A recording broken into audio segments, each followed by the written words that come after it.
할렐루야. 오늘은 1월 24일 창세기 25장, 마태복음 24장, 에스더 1장, 사도행전 24장 말씀을 나누도록 하겠습니다.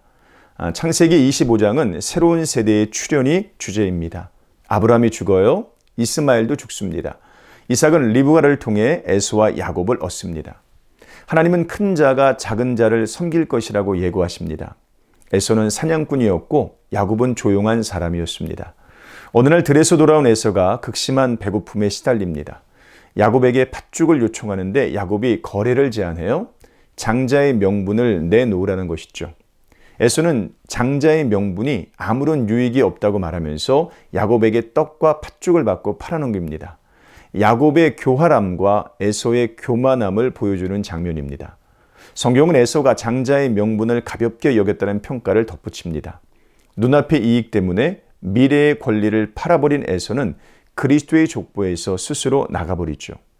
에스더 1장에는 페르시아 제국 안에서 역사하시는 하나님이 등장합니다. 에스더서에 하나님께서 직접적으로 등장하시지는 않습니다. 학자들은 에스더에 하나님께서 직접적으로 등장하지는 않지만 그 뒤에 숨어 계시다라고 이야기를 하죠. 당대 최강국이었던 페르시아 왕 아하수에로는 7일 동안 잔치를 베풀었는데 그의 왕후 와스디가 왕의 명을 거부합니다. 진노한 아하수에로는 와스디를 폐위시켜버리죠. 페르시아 왕국에서 일어난 이 사건은 하나님께서 이야기를 시작하시기 위한 준비 과정입니다.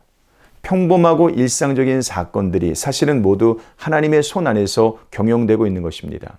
에서와 야곱 사이에 일어난 일상의 사건 역시 하나님의 주권과 의지 안에서 발생한 것입니다. 이것을 아는 사람은 모든 시간과 사건들을 소중히 여기며 하나님의 뜻을 실천합니다.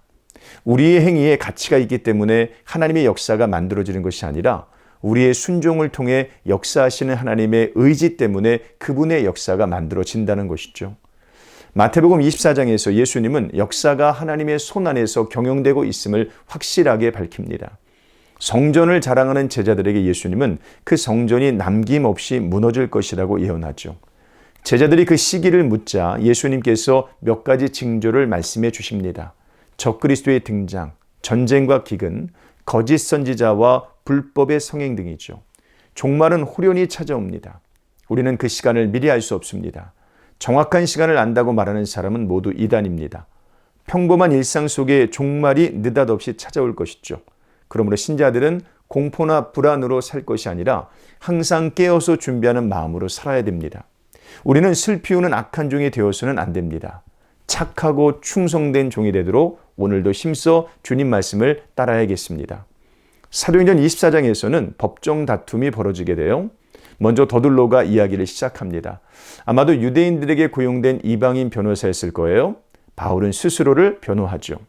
자신은 소동을 일으킨 적이 없고 죽은 자의 부활과 관련된 그런 신학적인 논쟁이 핵심이라고 주장을 합니다. 벨릭스는 바울의 무죄를 알고 있었지만 정의로운 지도자가 아니었기 때문에 뇌물과 백성들의 인기를 얻기 위해 바울을 붙잡아 두었습니다. 바울은 요동치는 상황 속에서도 흔들리지 않았습니다.